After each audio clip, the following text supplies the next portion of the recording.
Say hi, Una. Where are you going? Huh? So, we're going to Karsada.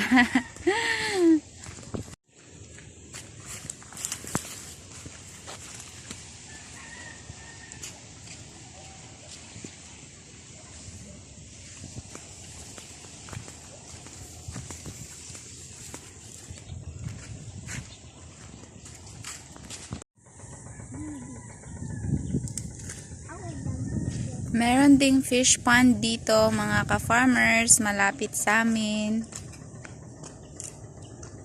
Ayan. So, ito po yung kalsada patungo sa amin, mga ka-farmers. Ayan. Yung bahay namin, napapalibutan po yan ng tubo. Yan po yung daan patungo sa amin, mga ka-farmers. Yung may niyog at mangga, yan po ang bahay namin. So, ganito po kapresko ang aming lugar, mga ka-farmers. Ha? Ay, magpa-picture ka sungas karsada? So, ayan po yung fish pond, mga ka-farmers. Malaki po yung area ng fish pond dito. So, yung lugar namin, mga ka-farmers, agricultural land talaga siya. Merong tubuhan. At yung sa harapan, mga ka-farmers, ay fish pond. So, ayan. Malaki din yung area dito, mga ka-farmers. Ay, Una.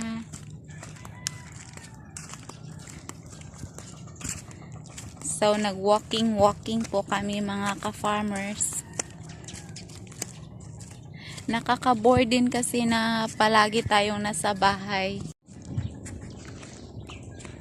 Ayan, merong mga cages po dito, mga ka-farmers. Kasi dati, merong mga hayop dito. Merong baboy ramo, merong merong ostrich, merong yung sheep. Ano ba yan sa Tagalog? Basta ganyan, mga ka-farmers.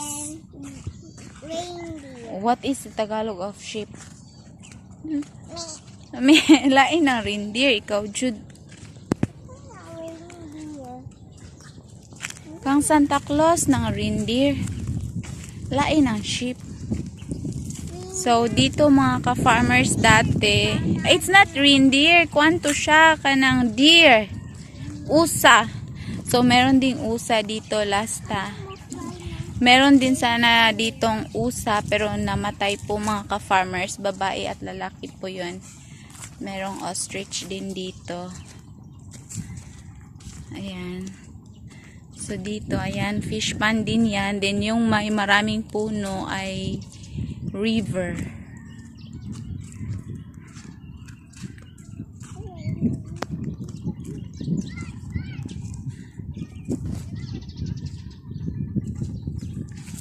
Na, maulog ka din.